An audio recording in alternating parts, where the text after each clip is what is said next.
Baik, saudara sekalian yang baru bergabung, tadi kita sudah menonton dua video singkat tentang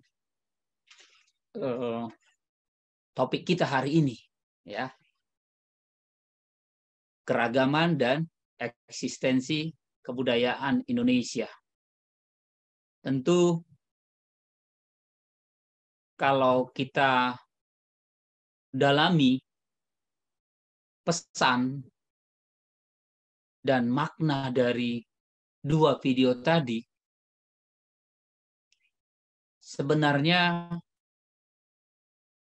dari sisi judul,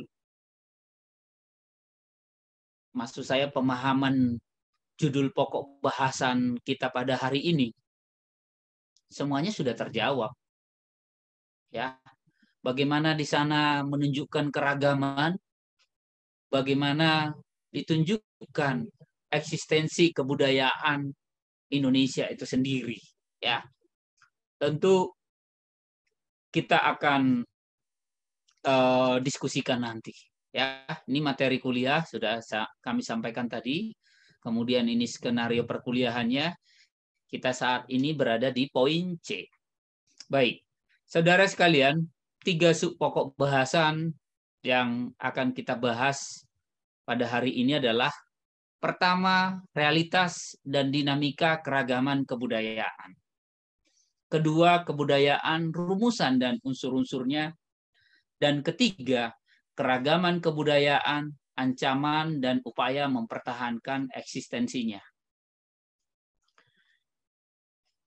Tak bosan-bosan kami menyampaikan kepada saudara sekalian peserta mata kuliah sosiologi ini bahwa sistematika pengajaran mata kuliah sosiologi selalu mengupayakan yang pertama itu adalah tentang realitasnya, tentang fenomena terkini, ya. Tentu video singkat tadi pun sudah mewakili realitas itu, ya. Kemudian kebudayaan, rumusan dan unsur-unsurnya. Pada bagian kedua selalu mengupayakan terkait dengan konsepnya, ya, yang selanjutnya dapat digunakan sebagai alat analisis, alat untuk memahami lebih lanjut yang nomor 1, realitas, fenomenanya seperti itu. Ya. Kemudian yang ketiga, tentu ini lebih mengarah kepada pesan, ya. Pesan apa dari mata kuliah ini? Tentu terkait dengan apa? Terkait dengan realitas, terkait dengan konsep ataupun alat analisis kita. Baiklah saudari sekalian, kita mulai dari sub pokok bahasan yang pertama, realitas dan dinamika keragaman kebudayaan. Tentu saudara sekalian, mengapa kebudayaan? Nah, ini kalau berbicara tentang kebudayaan, kita harus paham dulu kebudayaan itu apa, ya. Saya akan sedikit loncat dulu kepada beberapa slide berikutnya supaya saudara memahami dulu apa itu kebudayaan. Ya, di sini disampaikan kebudayaan itu mencakup aspek non material dan aspek material.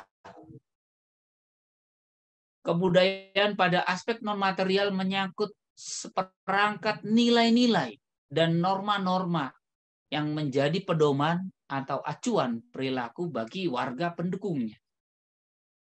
Kebudayaan pada aspek material merupakan benda fisik buatan manusia. Perhatikan, benda fisik buatan manusia. benda-benda tersebut memiliki makna atau simbol sebagai aspek non-material. Dengan demikian, ini perlu kita pastikan dulu, objek alam bukan produk kebudayaan.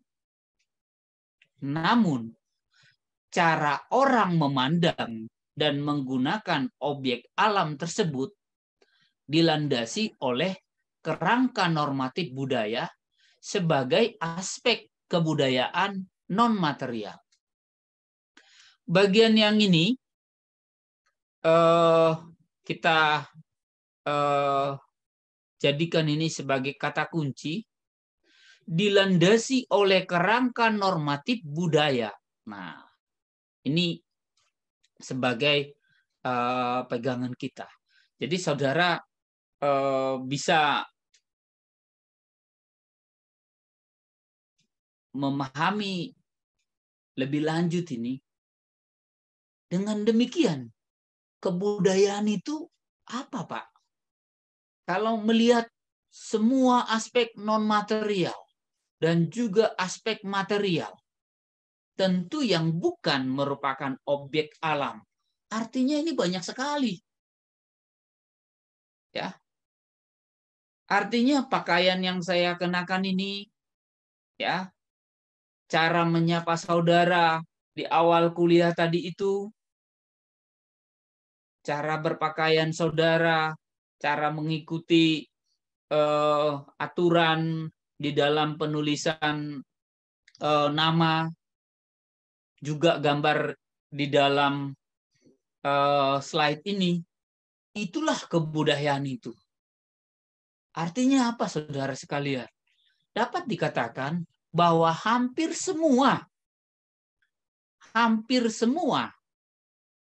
aktivitas yang terkait dengan kehidupan, berinteraksi di antara sesama manusia, individu, minimal individu versus individu tadi, itu contoh-contoh kebudayaan. Ya. Bagaimana saudara berkomunikasi di dalam WA group, wah itu luas sekali. Nah, kalau begitu, kalau itulah kebudayaan itu, saudara sekalian, ya, kalau itulah kebudayaan itu, maka kebudayaan itu apa ya yang menyebabkan ini contoh penyebaran kita di Indonesia ini, apa yang menyebabkan itu berbeda? Apa yang menyebabkan itu beragam? Gitu. Kalau saudara diminta mendefinisikan masyarakat, masyarakat adalah sekelompok orang yang mendiami suatu wilayah atau suatu daerah dalam waktu yang relatif lama, sehingga mereka memiliki kebudayaan. Ya. Artinya mau ditekankan kepada saudara bahwa setiap masyarakat, nanti kita akan membahas cultural universal dari Klukon, setiap masyarakat, ya, memiliki kebudayaan. Setiap community, nah, kalau antropolog itu lebih menekankan setiap komunitas kecil, community kecil saja itu memiliki kebudayaan, gitu. Ya, di sini sudah disebut unsur-unsurnya, nanti masih akan kita bahas. Tapi apa yang membedakan itu? Oh, ada 3. Letak geografisnya, posisi strategisnya, kondisi ekologinya. Ya, sederhana saja kalau saya mencontohkan dari sini. Mengapa? Ini kalau kita hubungkan, karena kita hubungkan dengan IPB lah misalnya gitu. Pertanian dalam arti luas. Mengapa ya saudara kita, kalau kita ambil saja misalnya ini, sistem mata pencarian. Nah, ini contoh saja ya, saudara sekalian. Tidak semua saya contohkan ini nanti. sistem mata pencaharian.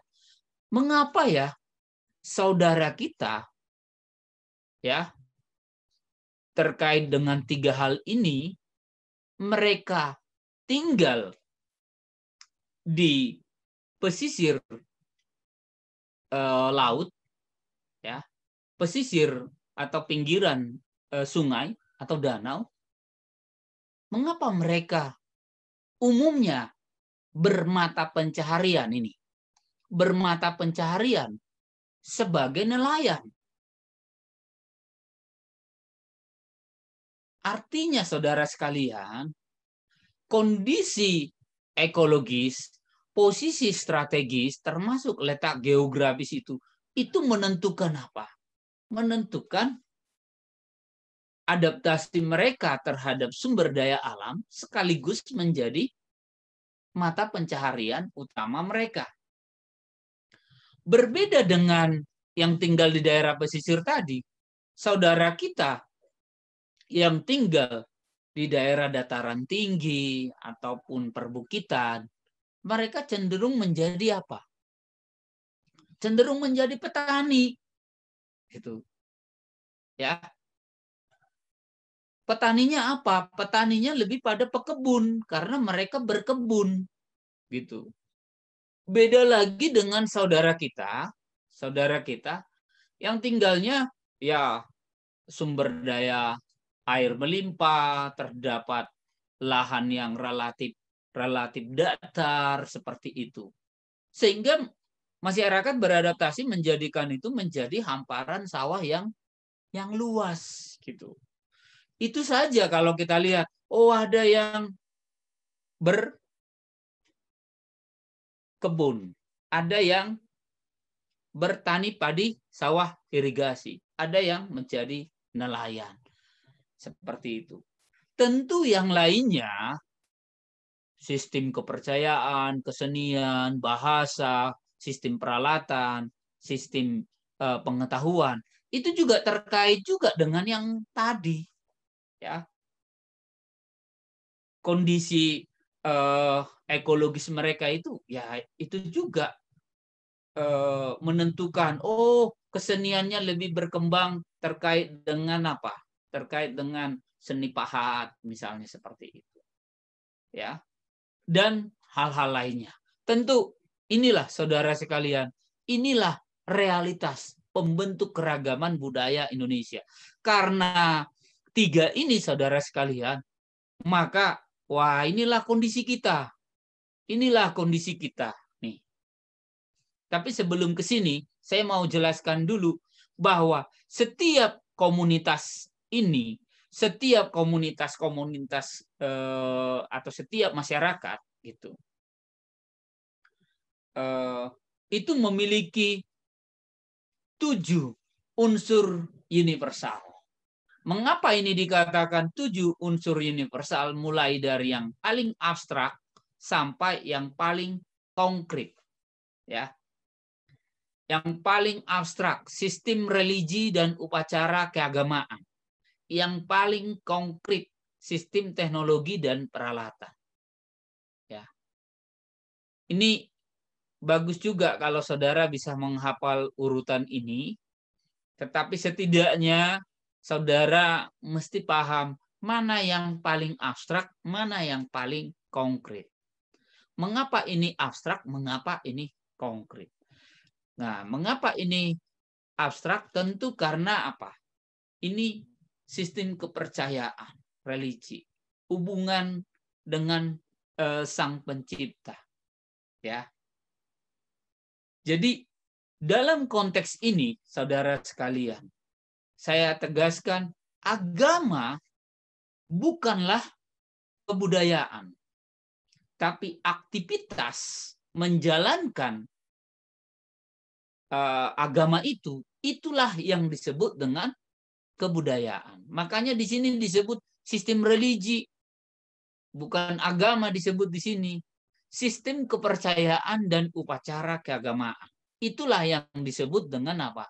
Kebudayaan. Gitu. Ya. Bagaimana saudara mengetahui teman saudara percaya pada Tuhan yang Maha Esa? Kan masih abstrak.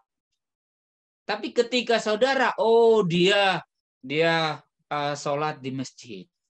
Nah, dia sholat. Nah, misalnya, nggak usahlah dulu disebut di masjid. Dia sholat misalnya. Wah, itu sudah ada aktivitasnya. Apalagi disebut dengan ada wujud fisiknya masjid, misalnya seperti itu makin konkret gitu. Jadi meskipun ini abstrak, tapi kita juga bisa melihat dalam kehidupan sehari-hari bagaimana ini menjadi konkret dalam apa? Dalam kehidupan sehari-hari seperti itu. Demikian juga sistem pengetahuan, kesenian, bahasa, sistem kemasyarakatan, sistem mata pencaharian hidup. Kalau saudara bisa melihat di sini, sistem mata pencaharian hidup itu kenapa dia menjadi yang paling konkret yang kedua? Karena ini juga terkait dengan yang tadi. Ketika orang menggarap sawah tadi, dia perlu sistem teknologi, sistem peralatan gitu. Jadi sudah lebih konkret lagi dalam kehidupan apa?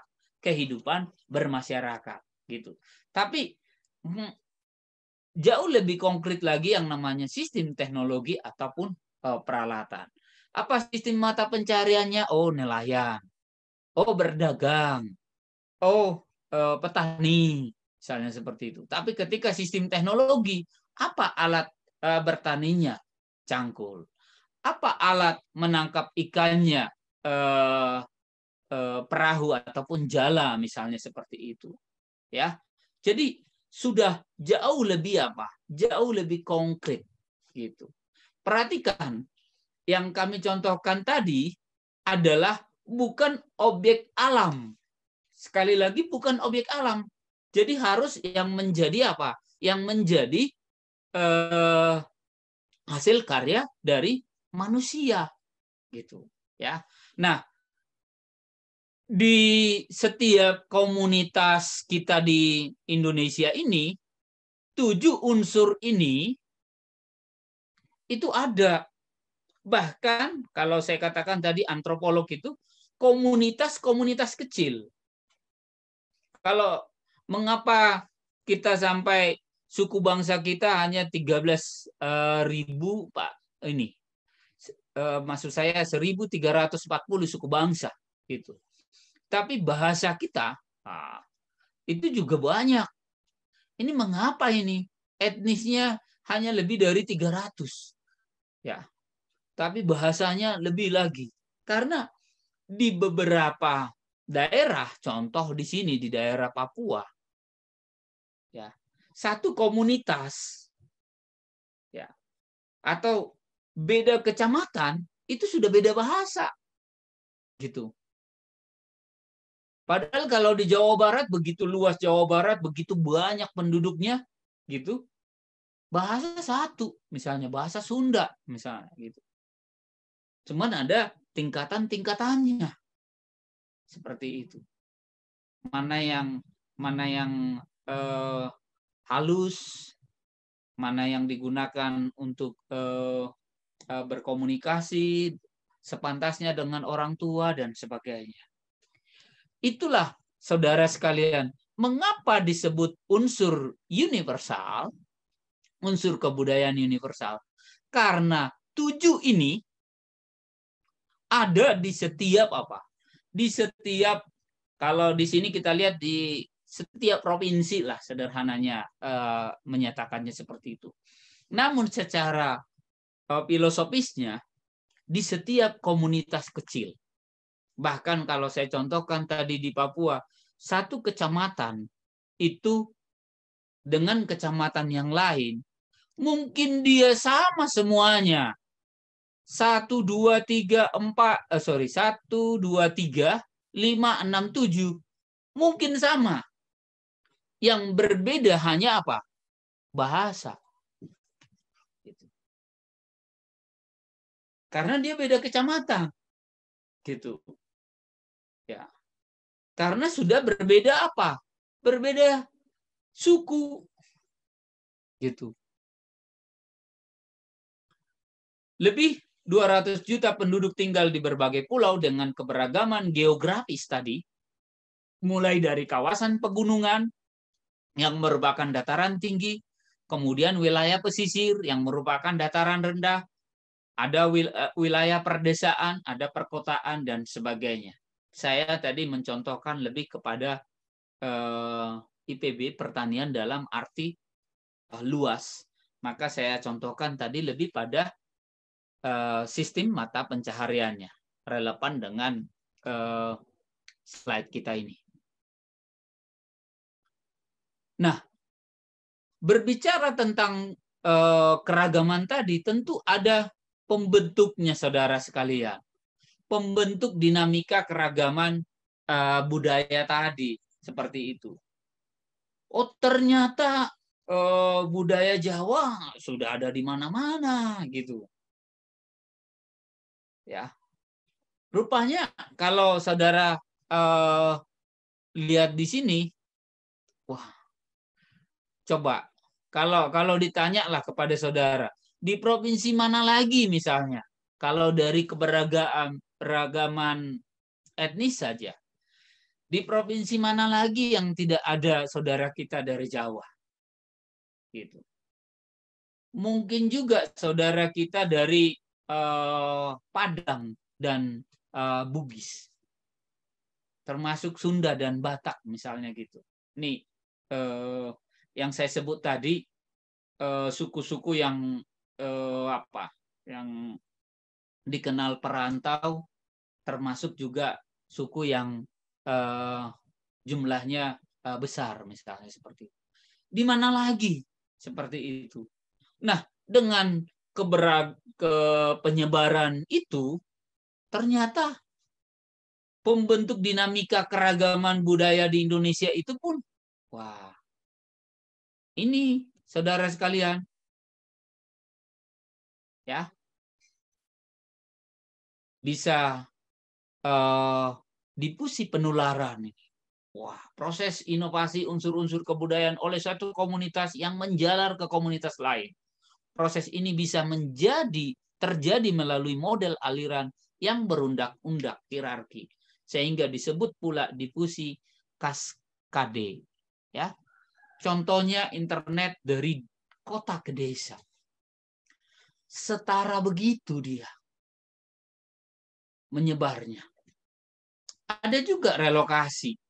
Ya, proses penyebaran unsur-unsur kebudayaan meninggalkan daerah asal unsur kebudayaan bersangkutan, kemudian berpindah ke daerah baru dan memberi pengaruh di tempat baru tersebut. Ada juga ekspansi. Proses unsur-unsur kebudayaan bergerak dari suatu masyarakat yang berada di suatu wilayah ke daerah lain yang berdekatan di sekitar kebudayaan asal.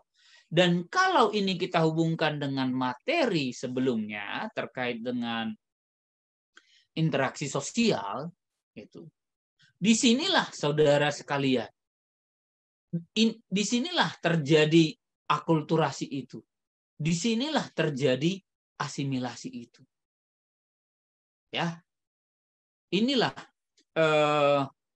tiga pembentuk dinamika. Bedakan ya, tiga pembentuk dinamika dengan tiga pembentuk keragaman. Nah, pembentuk keragaman dengan tiga ini pembentuk dinamika. Nah, di sini kalau kita lihat ada bangunan khas, ada kebudayaan lokal tentang makan dan kuliner di sini, ya, makan bersama ala Sunda, ala Papua, ala Jawa, makan prasmanan. Ini agama dan kepercayaan, lebih tepatnya sistem religi dan upacara keagamaan tadi. Ini ada pakaian, ya,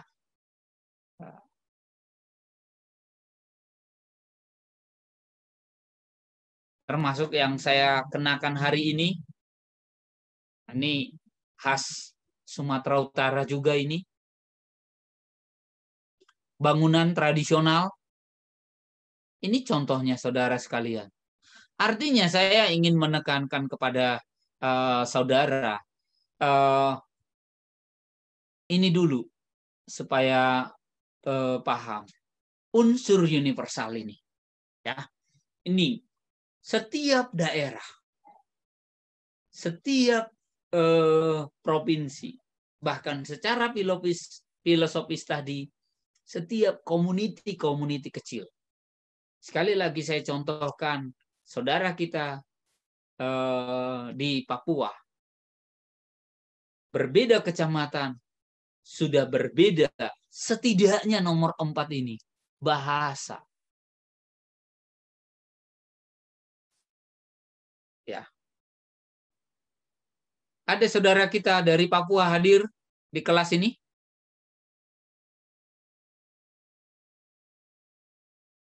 Tidak ada?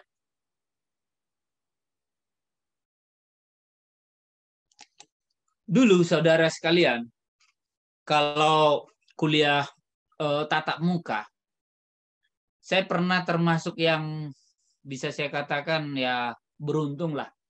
Saat itu saya mengajar kelas sosiologi juga. Ada 2 saudara kita dari Papua. Mereka berbeda, tidak hanya berbeda kecamatan sebenarnya mereka berbeda kabupaten gitu. Saya minta mereka berbahasa Papua di kelas, gitu ya. Bahasa daerah mereka masing-masing. Kedua orang itu tidak mengerti gitu, apa yang disampaikan oleh temannya. Jadi begitulah masing-masing komunitas itu bisa berbeda. Oh, yang berbedanya bisa bahasanya. Oh, yang berbedanya bisa sistem kepercayaannya. Nah, sekali lagi saya mau menekankan bukan agamanya, sistem kepercayaannya. Gitu. Artinya apa? Kalau sistem kepercayaan yang kita gunakan, kalau dalam konteks belajar kebudayaan atau konteks religi, saudara kita yang tidak menganut 6 atau 7 agama yang berlaku di Indonesia ini, itu juga apa? Itu juga memiliki sistem kepercayaan. Dia hanya memilih apa? Memilih untuk tidak percaya pada Tuhan Yang Maha Esa. Itulah sistem religi dia. Itu. Ya. Jadi penekanannya sistem religi dan upacara keagamaan. Itulah unsur kebudayaan yang paling abstrak, ya, paling abstrak. Saya akan tekankan lagi nanti terkait dengan hal itu.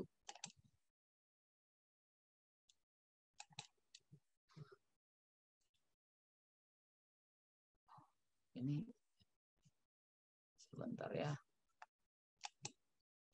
Tidak bisa dia ini. Mungkin harus kembali ke sini.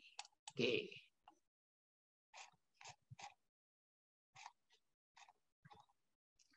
Nah, sekarang kita lanjutkan ke sub pokok bahasan yang kedua. Ya. Sub pokok bahasan yang kedua itu kebudayaan, rumusan dan unsur-unsurnya. Tadi berbicara tentang unsur universalnya sudah ada di slide ini, ya. Baik. Saudara sekalian, dengan demikian, dengan realitas yang tadi, kita bisa mengetahui juga mengapa kebiasaan antar orang atau kelompok masyarakat dapat menimbulkan salah tafsir. Terkait dengan ini kita akan dalami lagi nanti di topik komunikasi. Ya. Oleh karena pola perilaku kebudayaan memberikan nilai yang berbeda. Apa itu nilai? Menyatakan baik buruk. Nanti kita akan bahas lagi. Kebudayaan yang dikembangkan oleh setiap masyarakat mencari dan membentuk nilai-nilai dan norma-norma yang fungsional untuk dirinya sendiri. Kata kuncinya di sini, saudara sekalian. Masing-masing komunitas tadi, masing-masing masyarakat tadi, dia mengembangkan, dia mencari, dia menyepakati nilai norma yang berguna bagi mereka. Ini fungsional nggak norma ini buat kami? Nah, kalau tidak fungsional ya udah. Gitu. Jadi hanya yang fungsional untuk dirinya dan bahkan untuk masyarakatnya. Itulah yang menjadi kebudayaan. Itulah yang diwariskan dari generasi ke generasi. Nanti ini pendapat Herkovits ya. Menghasilkan wujud yang beragam seperti masyarakat pesisir, padi sawah, dan dataran tinggi yang saya contohkan tadi. Karena bagi mereka pesisir itu fungsional, maka mereka mengambil ikan di sana. Karena mereka menganggap hamparan sawah itu, tanah yang datar itu, ya, fungsional buat mereka, maka mereka bertanam padi sawah di sana. Karena mereka memandang dataran tinggi itu fungsional buat mereka, maka mereka berkebun di sana. Itulah penekanannya, fungsional untuk dirinya, dan saya tambahkan untuk masyarakatnya. Ini slide ini sudah saya sampaikan tadi, menekankan kembali bahwa kebudayaan itu tidak hanya aspek material, tapi aspek non material, ya. Dan aspek non material inilah terkait dengan nilai-nilai dan norma-norma, ya, karena dia termasuk nilai-nilai dan norma-norma, termasuk aspek material yang dijelaskan tadi, buatan manusia, karena yang alam yang bukan produk kebudayaan, ya, yang bukan buatan manusia, dalam konteks ini tidak disebut sebagai apa? Kebudayaan. Ya. Jadi benda fisik buatan manusia. Nah, jadi pakaian ini karena ini benda fisik buatan manusia, maka itu adalah kebudayaan. Ya. Itu saudara sekalian. Nah, untuk menunjukkan arah, ya, untuk menunjukkan arah dan tingkah laku,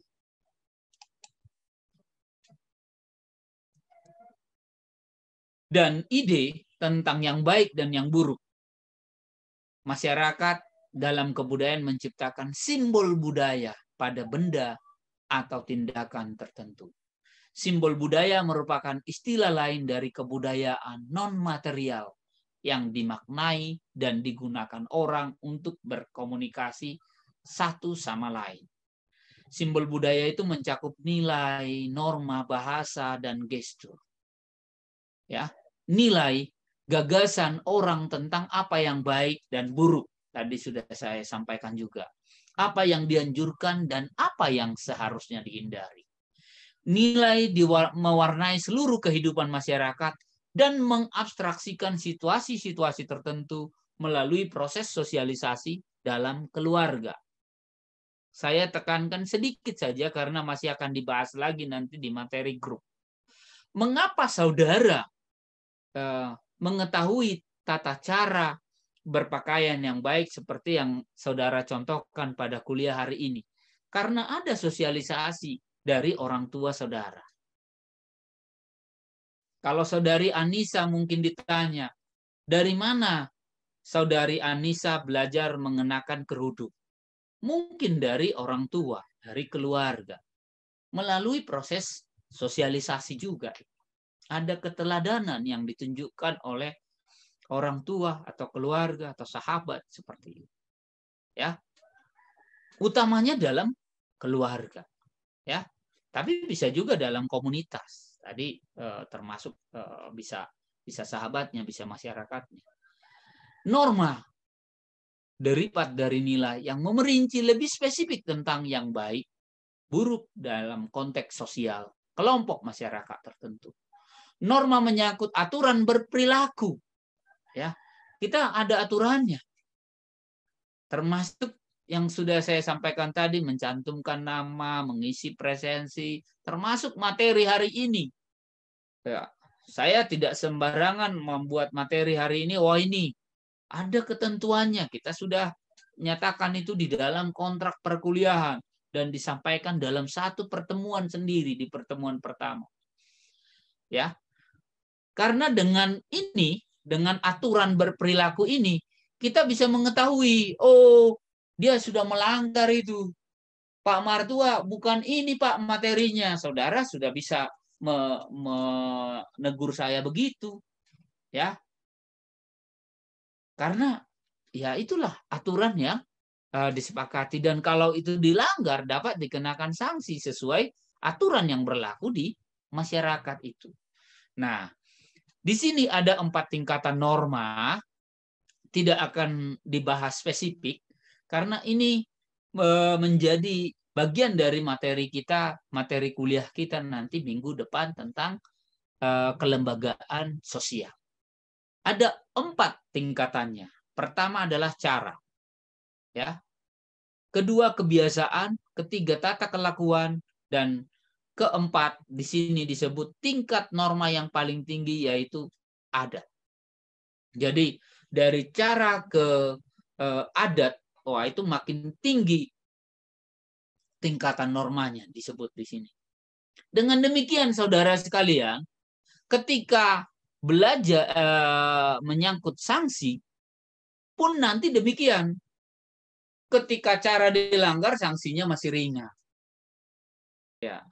Ketika adat dilanggar, sanksinya sudah berat, bisa dikeluarkan dari masyarakat. Gitu. Kalau saya misalnya berada di daerah saudara kita di Jawa Barat, gitu, saya tidak ngomong atau bicara punten pada saat saya lewat dari depan saudara-saudara kita di sana. Tentu saya tidak langsung, oh, wah kamu sudah melanggar norma paling tinggi yaitu adat, kamu keluar dari tanah Sunda ini. Wah, tentu tidak. Paling sanksinya nanti, wah dianggap janggal. Ya. Wah itu tidak biasa itu. Mungkin saudara mertua orang baru di sini. Nah gitu.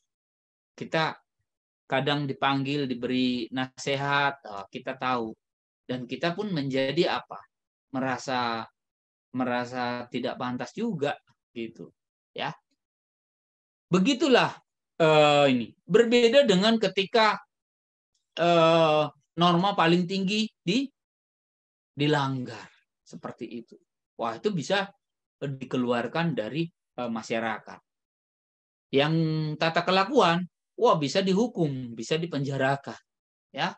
Kalau kebiasaan, wah itu bisa dicela itu, ya, sanksinya. Nah, demikian juga dengan ada yang disebut dengan gestur tadi atau gerak bahasa tubuh untuk berkomunikasi dengan orang lain sebagai cara yang singkat untuk menyampaikan pesan tanpa menggunakan kata-kata, simbol.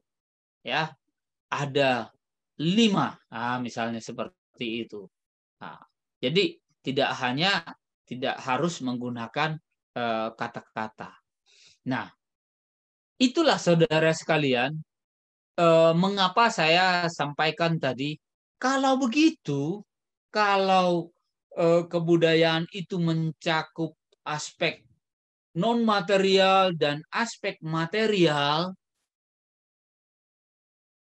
maka hampir semua ya kegiatan saudara diperhadapkan dengan ini aspek material dan non material itu. Gitu. Anda menjalankan apa? Coba menjalankan beribadah. Anda membantu orang tua bertani, berkebun, seperti itu. Anda menghasilkan kerajinan seni untuk mata pencaharian. Sudah, sudah merupakan kebudayaan semua. Gitu. Hampir semua. Saya bisa sampaikan demikian. Dan mengapa menjadi hampir semua? Tentu karena kalau Herkopis sampaikan di sini, dia diturunkan dari generasi ke generasi, berada di atas sesuatu badan. Ya. Dan dia menjadi pedoman. Kalau bahasa Suparlan, menjadi pedoman. Keseluruhan pengetahuan, apalagi kalau ditekankan lagi di sini. Keseluruhan pengetahuan manusia sebagai makhluk sosial yang digunakan untuk memahami dan menginterpretasikan lingkungan dan pengalamannya, serta menjadi pedoman bagi tingkah lakunya. Ya, E.B. Tylor 1871 menyatakan sebagai suatu kompleks yang mencakup pengetahuan, kepercayaan, kesenian, moral, hukum, adat istiadat, dan lain kemampuan dan kebiasaan yang diperoleh manusia selaku anggota masyarakat. Semakin membaca materi ini lagi, mendengar materi ini, betul juga ya, hampir semua aktivitas manusia itu kebudayaan.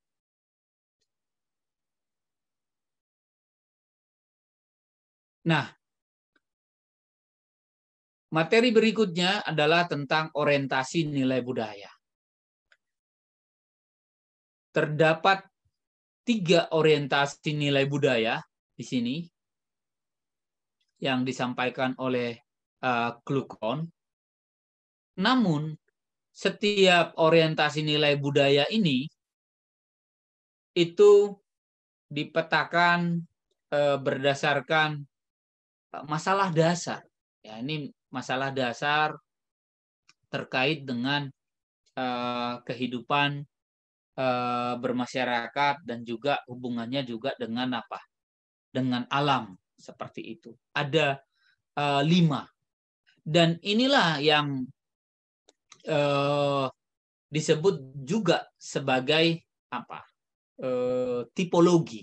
Ya, tipologi itu ada tipe seperti di kolom 2 ini,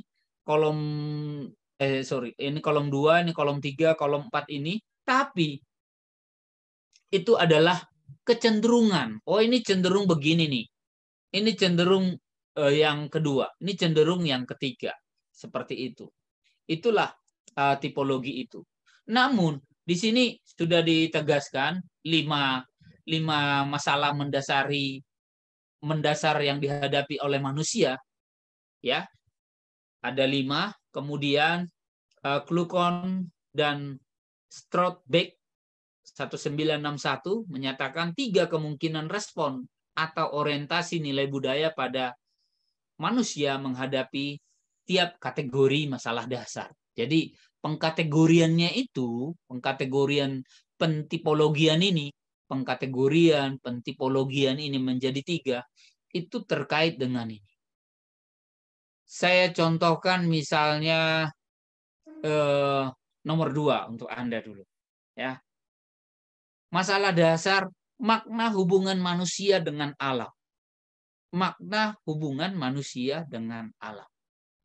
Ada satu tipologi, ada satu orientasi nilai budaya, masyarakatnya tunduk pada alam. Tunduk pada alam dalam arti manusia seolah-olah atau ya dipastikan tidak memiliki kekuatan sedikit pun, ya, tidak memiliki kekuatan sedikit pun terhadap alam itu. Jadi dia hanya benar-benar pasrah, hanya ini berani dia memanen, ya udah mengambil saja udah, gitu. Jadi hanya ibaratnya tidak ada unsur tidak ada unsur campur tangan manusia terhadap alam itu. Sama sekali begitu. Tunduk pada alam. Wah, dilarang ngambil air bersih di sini, dia nggak akan ngambil air di situ. Ya. Kira-kira seperti itulah. Jadi benar-benar tunduk pada alam. Pasrah. Ini orang yang tunduk pasrah terhadap kekuatan alam, itulah ada satu tipologi masyarakat yang begitu. Tapi ada juga tipologi masyarakat yang alam ini diciptakan Sang Pencipta untuk manusia, tapi digunakan secukupnya. Sehingga dia selaras dengan alam, serasi dengan alam. Oh, boleh nanam padi, boleh nanam ini, boleh mengambil menebang pohon untuk dijadikan rumah, misalnya seperti itu. Itulah tipologi masyarakat yang ini. Ya. Beda lagi dengan yang tipologi yang berikutnya. Wah, ini sudah pandangan antroposentris ini. Kalau ini pandangannya ekosentris, selaras dengan alam tadi. Kalau yang menaklukkan alam ini kan diciptakan untuk manusia dan dapat digunakan sebesar-besarnya. Oh, jadi bisa untuk kekayaan sendiri, untuk kekayaan bangsa dan segala macam seperti itu. Jadi seperti menebang kayu di tipologi yang kedua ini, di sini nggak berani nebang pohon itu.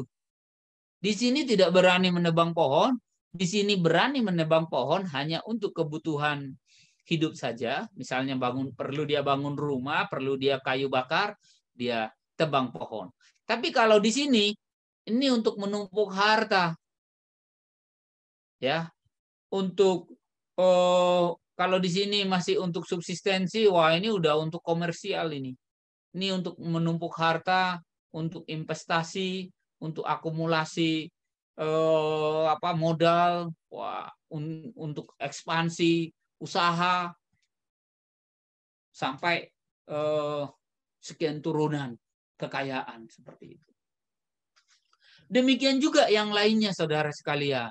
Ketika masalah dasarnya makna hidup, hidup itu buruk. Jadi ini pasrah juga ini kecenderungannya ini. Ini buruk tapi dapat diperbaiki. Kalau ini hidup itu baik, jadi lakukanlah. Nah, kalau masalah waktu, ada yang pikirannya masyarakat cenderung pada masa lalu. Ada yang masa kini saja. Tapi ada juga yang masa depan. Seperti itu. Tapi tidak selalu, saudara sekalian, ini kecenderungannya begini terus. Kalau ini makna waktunya masa lalu, ini tunduk pada alam. Ini serasi dengan alam, ini masa kini. Itu tidak. Jadi 3 tipologi ini. Ya. Jadi setiap masalah dasar itu ada 3 gitu. Ya, ada 3 orientasi nilai budaya. Makna kerja, kerja untuk hidup, kerja untuk kedudukan, kerja untuk menghasilkan karya. Seperti itu. Makna hubungan sosial, memandang tokoh atasan. Nah, di sini sudah ada mulai ada diferensiasi di sini. Mementingkan sejalan dengan sesama. Ini lebih bagaimana kehidupan sosial bisa berdampingan. Tapi kalau di bagian yang ketiga, tipologi yang ketiga, dia sudah mandiri, tidak tergantung pada sesama seperti itu. Jadi saya sampaikan kepada saudara, ini ibaratnya satu komunitas kita diskusikan, maka kita tinggal lihat masalah dasar yang mau kita bahas apa. Hubungan dengan alam. Nah, dari hubungan dengan alam ini, kita tentukan orientasi nilai budayanya. Ternyata mereka termasuk yang selaras dengan alam. Seperti itu. Ya. Nah, atau kita mau membahas tentang makna hubungan sosial. Nah, berdasarkan bacaan, kita lebih melihat mereka, sudah mandiri. Gitu. Tidak tergantung pada sesama lain, sesama manusia yang lain lagi. Seperti itu. Ya. Itu saudara sekalian, jadi jangan nanti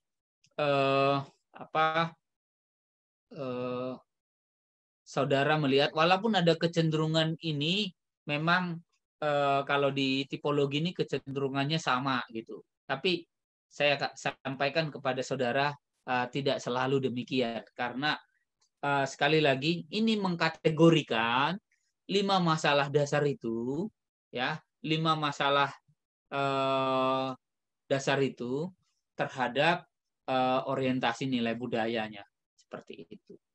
Nah, ini contoh tadi yang sudah saya tekankan juga kepada saudara, ya. Inilah pasrah takluk terhadap kekuatan alam. Dipandang tidak mempunyai kekuatan. Selaras alam dimanfaatkan untuk kepentingan manusia dengan cara mengembangkan cara-cara hidup dan teknologi yang selaras dengan alam. Menaklukkan alam, alam harus ditaklukkan dan dimanfaatkan untuk kepentingan manusia. Jadi kalau sekali lagi yang pertama, dia tidak berani mengganggu alam, dia hanya memanfaatkan, mengambil saja arti ini. Nah kalau yang kedua, dia sudah berani misalnya sudah bertani dia, ya, tapi hanya untuk kehidupan yang selaras alam. Tapi kalau yang ketiga, dia sudah menaklukkan alam. Nah, sekarang kita ke pokok bahasan yang terakhir, keragaman, kebudayaan, ancaman, dan upaya mempertahankan eksistensinya. Tentu keragaman kebudayaan di Indonesia dari Sabang sampai Merauke dan dari Pulau Miangas sampai Pulau Rote bukanlah ancaman melainkan kekayaan bangsa Indonesia sebagai suatu nation state. Ya. Jadi Sumpah Pemuda kita ini mempunyai peran tersendiri dalam mewujudkan keberagaman kebudayaan Indonesia, termasuk video yang saudara tonton tadi, Bhinneka Tunggal Ika, berbeda-beda tetapi tetap satu jua. Jadi pluralisme merupakan suatu sistem nilai atau pandangan yang mengakui keragaman di dalam suatu bangsa. Saling menghargai, menghormati, dan memahami perbedaan, itulah kuncinya. Dan dasarnya tentu saja Bhinneka Tunggal Ika. Saudara bisa melihat bagaimana sebaran suku bangsa di Indonesia, ya, ini baru yang besar-besarnya gitu ya. Kalau bahasanya seperti yang saya sampaikan tadi, wah ini sekali. Nah, kemudian ada yang disebut dengan integrasi, ada yang disebut dengan diversitas. Ini gerak kebudayaan itu yang saya sampaikan minggu lalu. Ada asosiatif, ada disosiatif. Nah, dalam gerak kebudayaan juga ada yang disebut dengan integrasi, ada yang disebut dengan diversitas. Integrasi itu, ya kalau kita bahas lebih rinci, inilah akulturasi dan asimilasi yang kita bahas minggu-minggu sebelumnya. Sedangkan diversitas kebudayaan itu tidak hanya yang konflik menjauhkan begini, ya. Si A menjalankan kebudayaannya, si B menjalankan kebudayaannya tanpa mau berakulturasi, tanpa mau berasimilasi, itu pun disebut dengan apa? Diversitas, ya. Nah, ancamannya adalah perbedaan yang ada dapat menjadi sumber konflik. Tekanan globalisasi dari luar, ekspansi kapital dan teknologi dari luar, modernisasi dan monetisasi, komersialisasi kebudayaan. Inilah yang pada akhirnya bermuara pada peluruhan dan memudarnya kebudayaan. Artinya ketika 5 poin di atas ini, ya, sangat mendominasi kehidupan bermasyarakat, maka mulai terjadilah peluruhan dan memudarnya kebudayaan itu. ya. Kemudian ini penegasan kembali tadi integrasi kebudayaan tadi saya sudah sampaikan tadi, bentuknya asimilasi dan akulturasi. Nah, disebut asimilasi struktural supaya saudara memahami masuknya golongan-golongan minoritas secara besar-besaran dalam perkumpulan-perkumpulan dan lembaga-lembaga tingkat primer dari golongan mayoritas. Contoh sederhana saja. Kalau misalnya saudara kita dari Palembang atau dari Kalimantan atau dari Papua diterima misalnya menjadi gubernur di Jawa Barat, wah itu sudah termasuk contoh asimilasi struktural itu, ya. Jadi itu contoh ininya, termasuk ekstrim sekali ini ya. Tentu sesuai dengan Undang-Undang Dasar kita tidak akan terjadi nih. Kalau misalnya kita mengizinkan WNA memimpin Indonesia, wah itu sudah sangat luar biasa dari sisi apa? Dari sisi asimilasi struktural seperti itu. Tapi produk hukum kita tidak memungkinkan itu, ya. Harus WNI, ya. Warga negara Indonesia.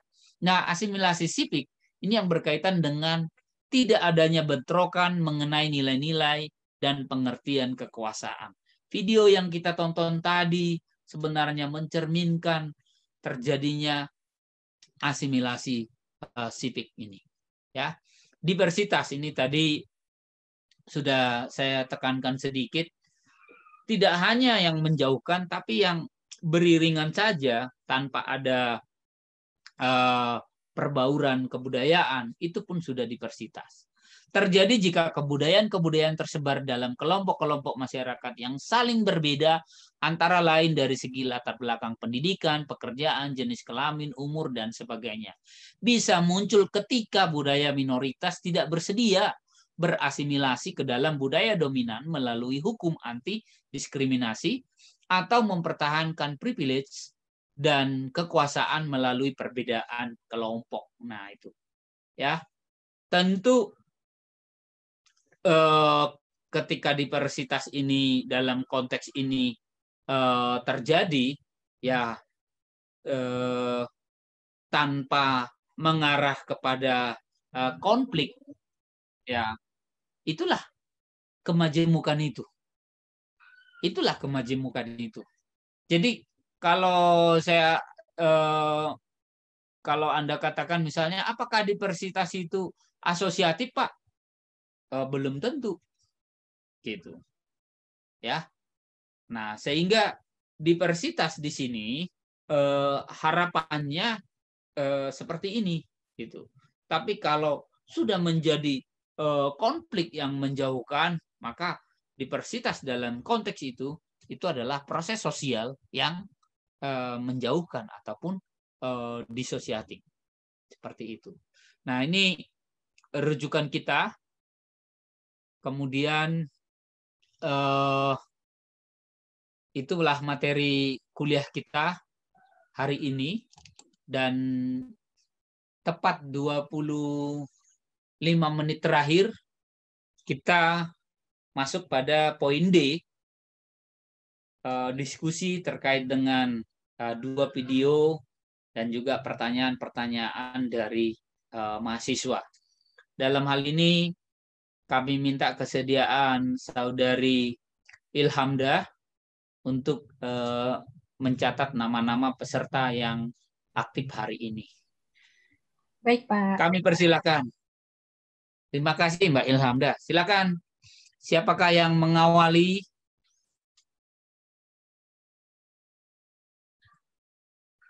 Boleh bertanya, boleh menyampaikan pemikiran, gitu ya. Pemikiran atau pendapat terhadap video tadi. Saya contoh misalnya tadi makna persatuan. Saya ketikkan di HP saya tadi. Tidak harus menjadi sama, bila dengan berbeda kita masih tetap bisa bersama. Dari video selanjutnya, jadi jangan rekat aku dengan paksa, tapi terima aku dengan rasa. Nah,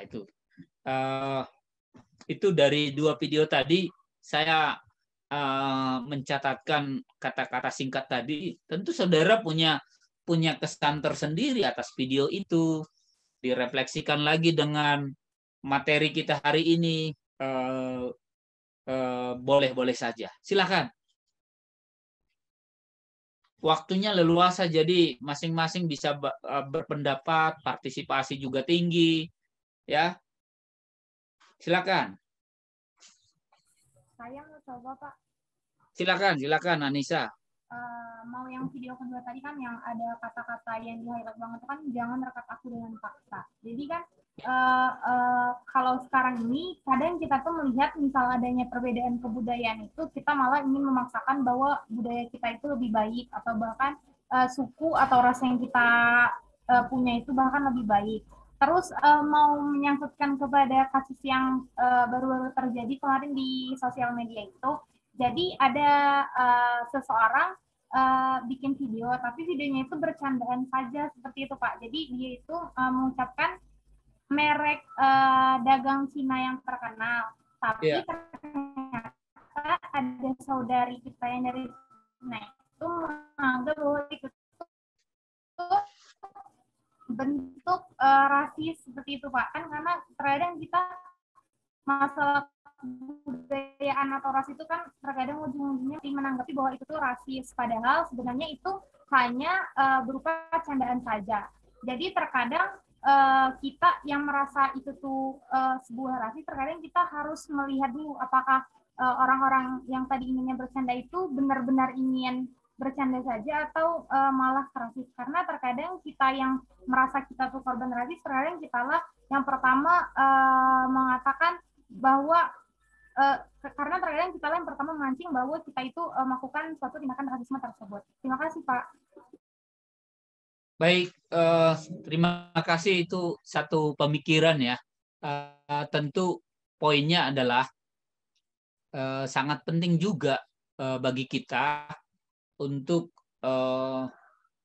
memikirkan dulu ya, mungkin 2 atau 3 kali sebelum kita videokan, sebelum kita publish seperti itu. Karena memang ketika berhadapan dengan atau menyebutkan, tadi saudari Anissa menyebutkan merek misalnya seperti itu yang berkaitan dengan etnis tertentu, itu sudah dianggap rasis gitu. Jadi memang disinilah perlu kematangan dalam memikirkan atau menyajikan pesan yang disampaikan, apalagi pesan itu kepada publik seperti itu. Jadi itu mungkin poinnya. Tapi benar apa yang disampaikan Anissa, ya kecenderungan kita memandang budaya kita lebih baik, ya itu memang kalau dari sisi konsep sosiologi itulah yang disebut dengan stereotype ya. Jadi wah ini lebih bagus seperti itu, ya. Tapi disitulah kita harus bisa juga, oh iya masing-masing ternyata punya stereotype masing-masing gitu, ya. Jadi di situ kita harus bisa menerima juga, bagaimanapun misalnya Anissa akan menyebut, oh budaya saya lebih baik, martua misalnya, oh ini baik ini, bahkan pakaiannya saya pakai ini, misalnya seperti itu. Namun kita harus bisa menerima itu, gitu. Itulah yang semangat diversitas tadi.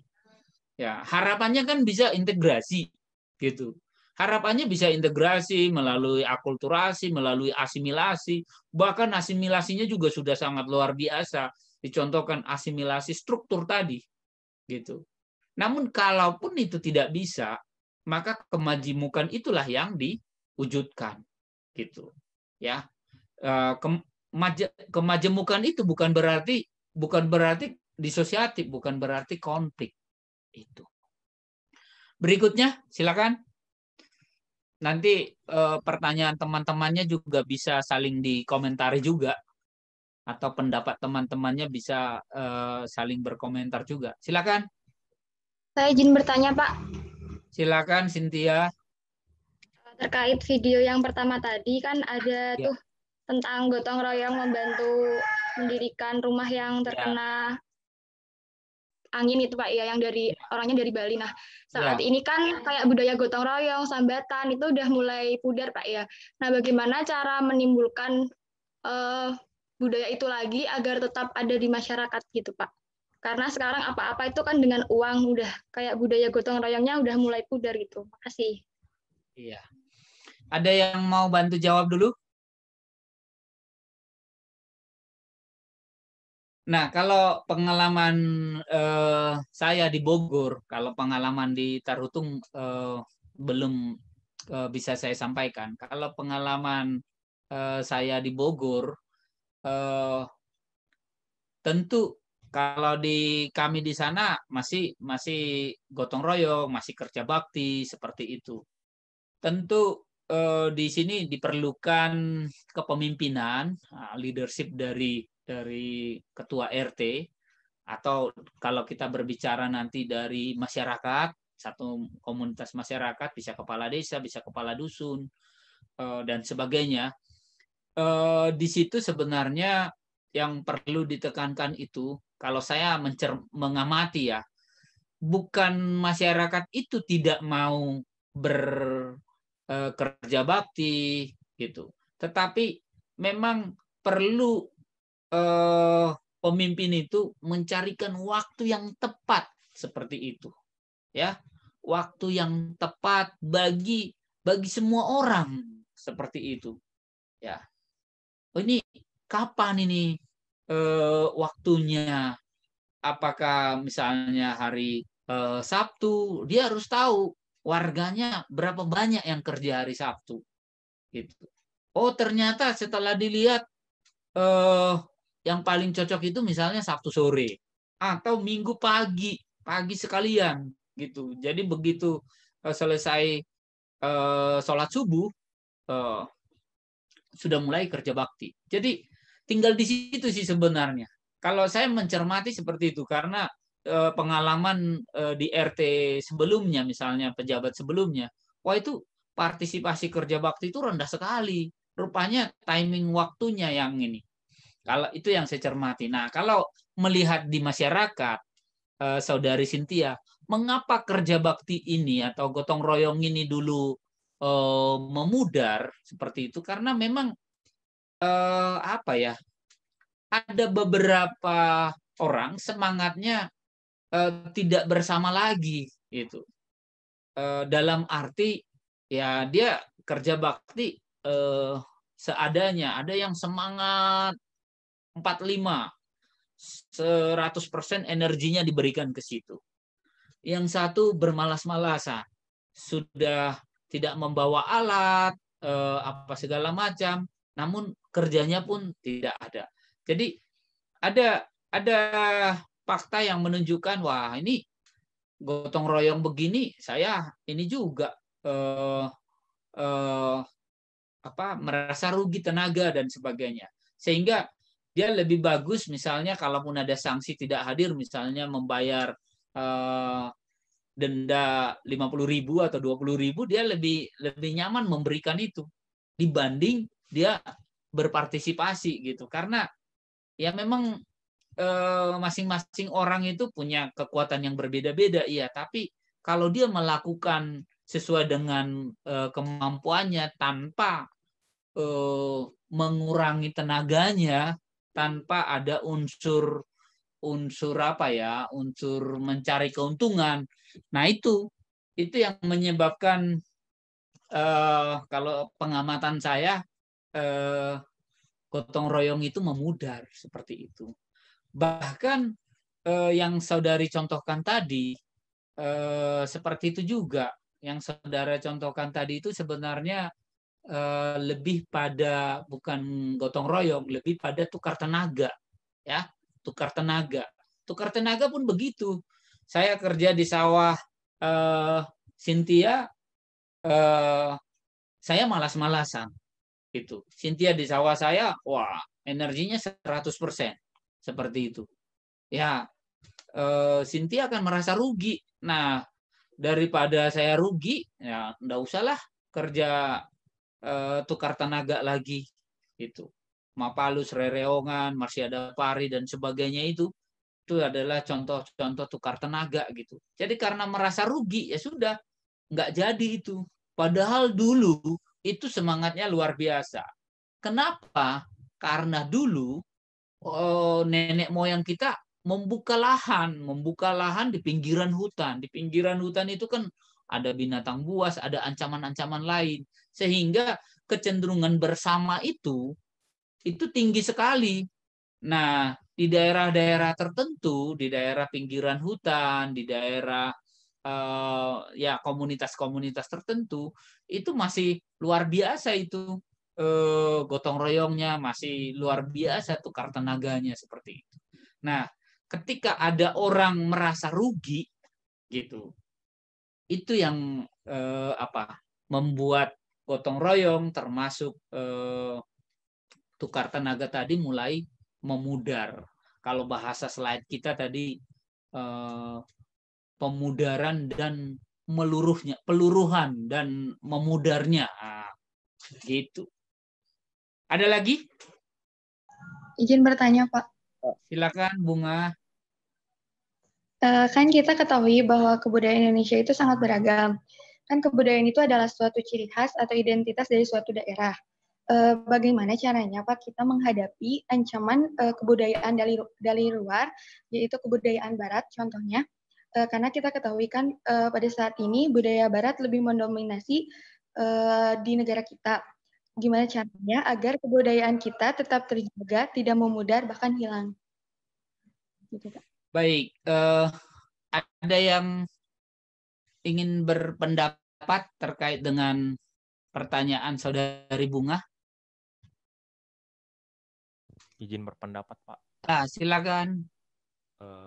Kalau yang sekarang, kalau pertanyaan Bunga kan Pak, kayak mana menjaga budaya kita biar nggak terpudar gitu kan Pak. Menurut saya kalau dari akar masalahnya tuh, apalagi di zaman teknologi ini, media sosial menjadi wadah yang sangat yang sangat berbahaya banget untuk memudarkan budaya kita. Kenapa? Seperti media sosial seperti TikTok, Instagram memunculkan paham-paham eurosentrisme ya, kayak paham budaya Barat tuh kayak lebih bagus banget sama paham kita yang di Indonesia. Secara kan kita tahu bersama kalau di Barat ya memang lebih modern dibanding kita yang lebih tradisional gitu, konservatif juga. Nah, menurut saya perlu banget pemahaman yang beretika bermedia sosial Pak, supaya ya menggunakan media sosial itu mereka bisa menyaring gitu, terkhusus buat anak-anak SD, buat anak TK, karena sekarang tuh kayak udah maklum banget kan, anak TK juga udah pakai TikTok, udah pakai lihat YouTube, sehingga mereka juga bakal lebih punya peluang yang lebih besar melihat budaya lain, tapi nggak bisa ngambil nilai positifnya, justru jadi terkejut gitu dengan pandangan dari budaya luar. Jadi menurut saya pertama, pemahaman beretika bermedia sosial buat anak-anak yang masih muda, terkhususnya mulai dari dini seperti TK, sekolah dasar gitu sih Pak.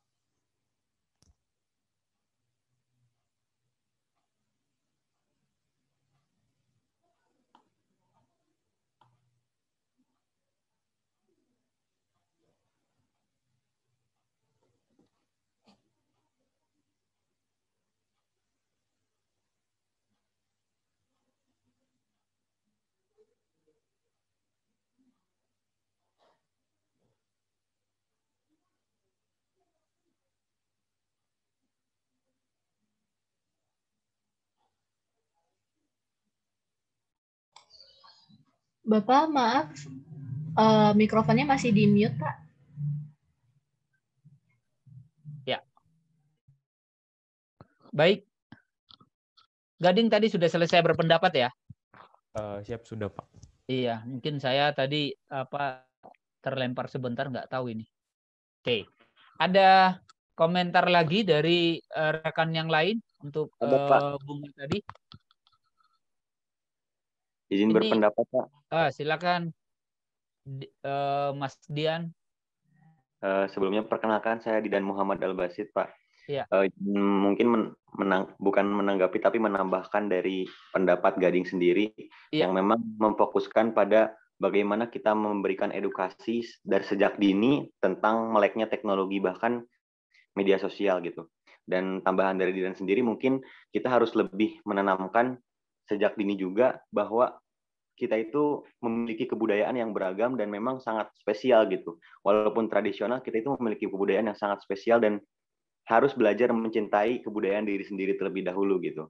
Sebelum kita mencoba hal-hal baru dari kebudayaan-kebudayaan Barat yang memang saat ini sedang sangat marak sekali di media sosial yang paling cepat beredar informasinya gitu. Dan selain itu juga kita itu harus belajar mencintai perbedaan gitu. Perbedaan di sini seperti yang terdapat dalam dua video tadi, bahwasanya diajarkan sejak bahwa perbedaan itu dihadirkan bukan untuk memecahkan kebersamaan, tapi kita tetap bisa bersama dengan perbedaan. Lalu jangan mendiamkan ketidakadilan yang dibiasakan gitu, bahwasanya itu menandakan banyak sekali di tanah air ini yang memang tidak adil ataupun ya memandang sebelah mata tentang keberagaman, dan kita tidak boleh berdiam saja dengan menanggapinya, bukan untuk memunculkan masalah tapi untuk menyatukan semua perbedaan tersebut. Mungkin itu Pak yang bisa saya sampaikan. Terima kasih. Baik, terima kasih pendapat Saudara Gading dan Saudara Didan. Ini seandainya sosiologi masih ada asisten, ini calon asisten ini ya Mbak Ilhamda ya.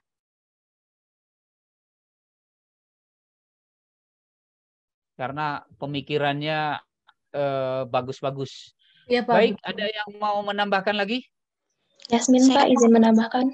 Yasmin, silakan. Ini pertanyaan Bunga ini bisa bisa dijawab dengan materi, bisa dijawab dengan video, bisa dijawab dengan pemikiran, gagasan sendiri. Silakan, Yasmin.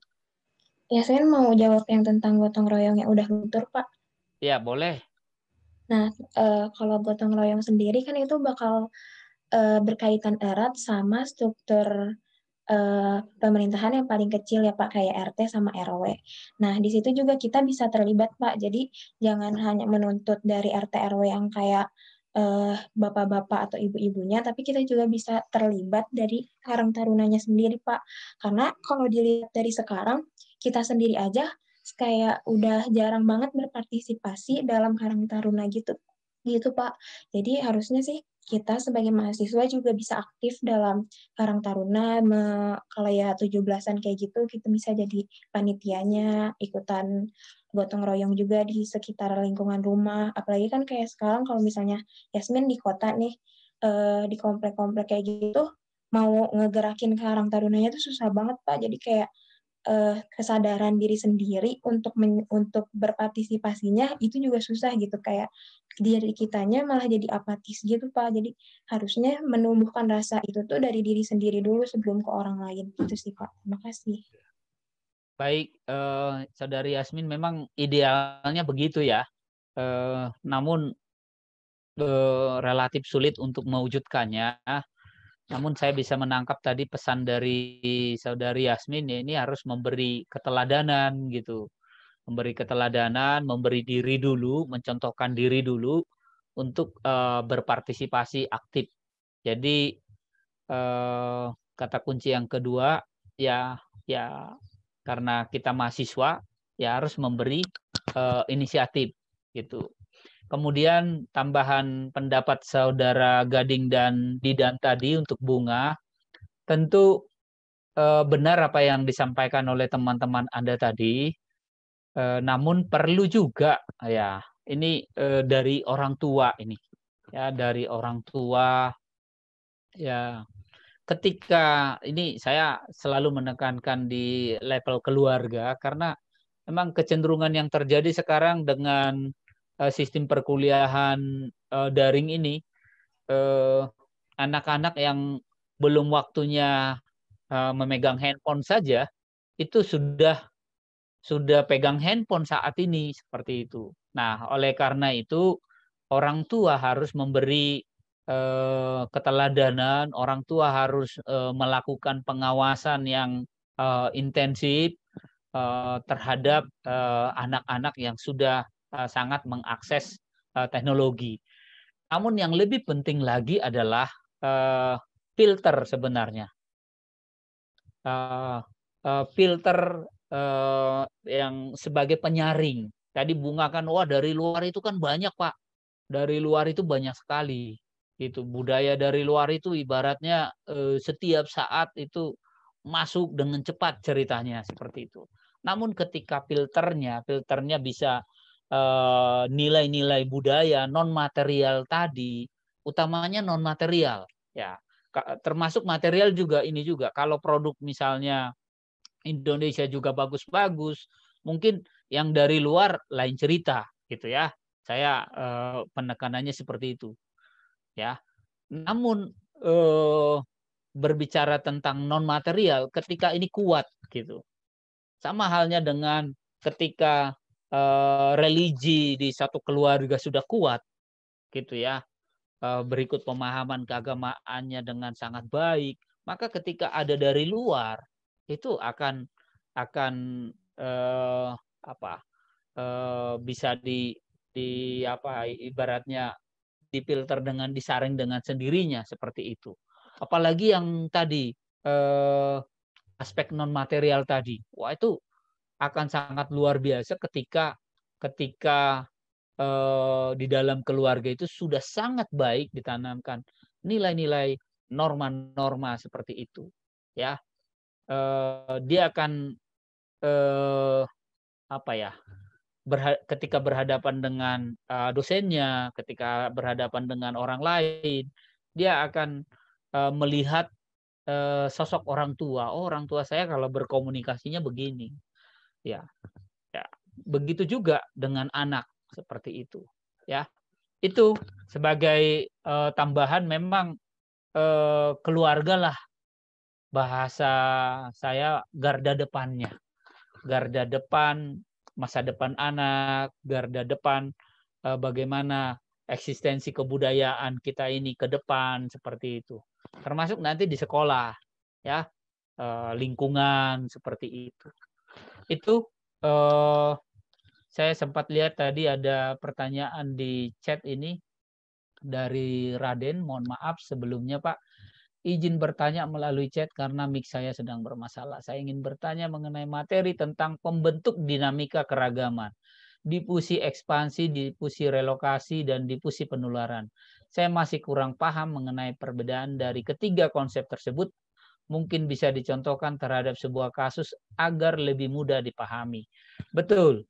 Baik, Saudari Lutfi Raden Lutfiani, ya. Kalau saya tayangkan slide-nya ya buat kita supaya lebih mudah. Ini tadi ya. Oke. Nah, yang ditanyakan Lutfi tadi ini, saudara sekalian. Kenapa dia? Jadi ada tiga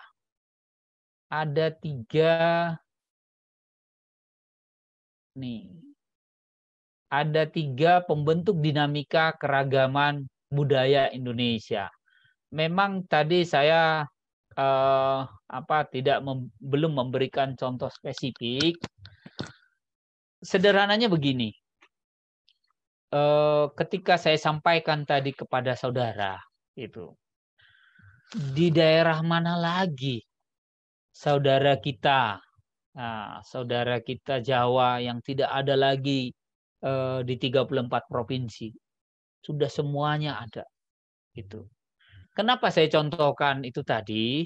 Karena ketika si individu itu ada, ketika si individu itu hadir, ya, pada dirinya melekat apa? Melekat tadi budaya gitu. Nah, ketika dia menjadi bagian dari masyarakat suatu tempat gitu, maka ada budaya baru yang dia bawa gitu. Nah, sekarang diterima atau tidak budaya baru itu sangat tergantung pada masyarakatnya itu. Demikian juga dengan ketika ada proses, itu tadi masih pergerakan individu. Nah, bagaimana kalau proses pergerakannya komunitas? Karena ada juga dalam beberapa sejarah transmigrasi di Indonesia, itu bahkan bedol desa dari Jawa ke Sumatera misalnya seperti itu. Atau nggak usah berbicara yang komunitas seperti itu, yang suku saja atau asal daerah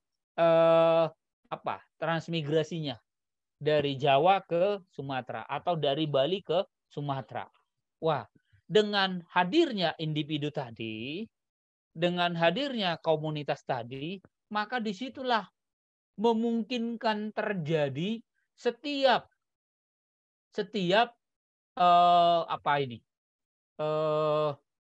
pembentuk dinamika ini, apakah ekspansi atau relokasi ataupun penularan seperti itu.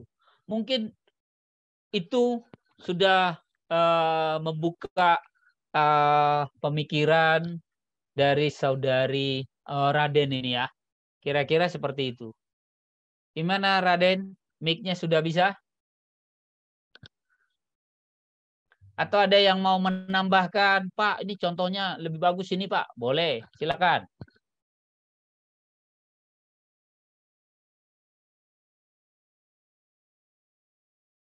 Raden, balaslah di chat kalau ini.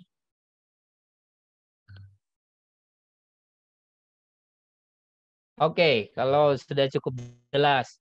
Itu contohnya. Jadi nggak akan ada penularan kalau tidak ada hadir individu atau komunitas di dalam suatu tempat seperti itu. Baik, mungkin satu lagi kalau ini maksimal satu lagi lah. Saya izin bertanya, Pak. Oh, ada dua. Baik, Dian dan Anissa Daya. Silakan Dian dulu. Dian izin menambahkan jawaban untuk pertanyaan Bunga yang tadi, Pak. Yang bagaimana cara mengantisipasi budaya luar yang masuk ke Indonesia. Yang pertama, kita harus sebagai mahasiswa harus bersikap teliti dan kritis, menyaring apakah hal tersebut bisa membawa dampak positif atau negatif dalam kehidupan kita. Yang kedua, kita harus memperluas ilmu pengetahuan kita sebelum budaya asing masuk. Sebaiknya sebagai orang Indonesia, kita bisa mengetahui tentang beberapa inovasi yang masuk dengan lebih jelas dan rinci. Kita harus mengetahui apa saja kegunaan hal tersebut dari segi ilmu. Misalnya contohnya jaringan media sosial yang sekarang ini banyak di Indonesia menjamur untuk semua usia, untuk menjalin komunikasi yang sudah terputus atau juga bisa digunakan sebagai cara menghilangkan rasa minder saat bertemu dengan orang lain. Tetapi kita harus mengetahui apa sebenarnya kegunaan media sosial tersebut. Kemudian kita juga harus menyesuaikan dengan norma Indonesia. Budaya asing yang masuk terkadang juga tidak sesuai dengan norma yang berlaku di Indonesia. Apalagi jika kita melihat ada film luar yang memakai gaya hidup bebas dan menerapkan di sini, maka bisa melanggar beberapa norma yang berlaku di Indonesia. Sedangkan negara Indonesia sendiri masih menganut adat yang kental, sehingga masyarakat juga hidup dengan aturan yang berlaku. Kemudian yang paling penting menurut saya adalah menanamkan kecintaan kepada Indonesia. Sebuah simbol aku cinta Indonesia memiliki arti jika adat istiadat yang diturunkan dari nenek moyang merupakan benar adanya dan memberikan manfaat yang baik untuk diri sendiri, seperti itu. Yang terakhir adalah meningkatkan keimanan dan takwa kita. Agama menurut saya menjadi sebuah pondasi utama pada diri sendiri supaya bisa mengontrol terhadap hawa nafsu yang bisa mengganggu dan membawa ke jurang kenistaan, sebab hubungan perilaku dengan sikap sangatlah erat. Seperti itu, Pak. Terima kasih. Baik, terima kasih Saudari Dian, sangat rinci dan sistematis tadi menyampaikannya dan bermuara pada religi di akhir. Baik, Saudari Anissa Dayana, saya persilahkan terakhir. Ya Pak, izin bertanya, bagaimana menanamkan nilai-nilai dan norma kebudayaan yang baik pada anak yang memiliki orang tua sibuk, Pak? Apalagi di masa pandemi ini, di mana pembelajaran melalui sekolah dan lingkungan sosial terhitung kurang maksimal.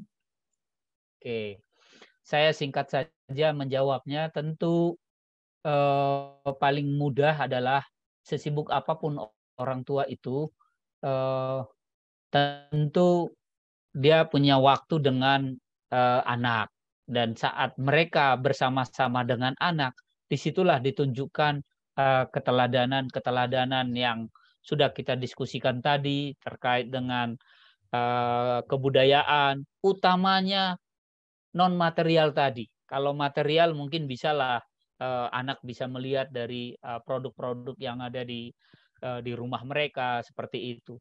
Tapi itu yang kedua tentu kebersamaan mereka dengan anak ketika di luar kesibukan mereka harus tunjukkan ya quality time dengan anak itu. Pada saat itulah mereka harus lebih bisa menunjukkan lagi seperti itu.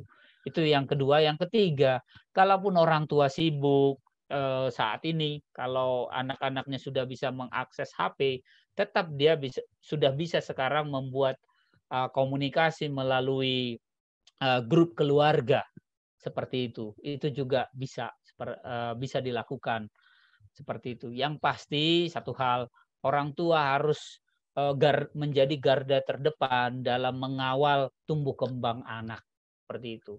Satu hal lagi, kalau memang waktunya belum usianya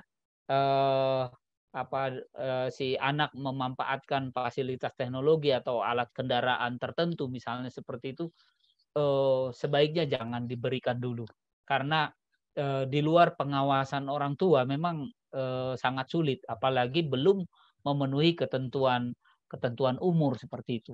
Demikian juga dengan menonton tayangan televisi, itu pun sudah sangat disediakan termasuk oleh penyiar ataupun stasiun televisi. Di situ kan sudah ada apakah dia anak-anak, remaja didampingi orang tua, remaja, kemudian dewasa dan sebagainya. Itu saja dulu, singkat saja dulu Anissa ya. Nanti bisa saya tambahkan melalui WA ataupun kuliah berikutnya. Baik. Baik, Mbak, terima kasih. Sami-sami Saudari Ilhamda, saya pikir bisa kita akhiri ya. Sudah lewat 7 menit. Ilhamda dan teman-teman yang lain, terima kasih. Dan juga masih ada aktivitas kita di sesi pukul 10 dan selanjutnya. Maka sekali lagi saya berterima kasih kuliah hari ini kepada Saudari Ilhamda dan juga semua teman-teman, juga tim IT. Saya selalu menyemangati Anda dengan kalimat yang biasa saya sampaikan, mari berubah ke arah yang lebih baik. Sukses bersama untuk kita. Selamat pagi, salam sukses.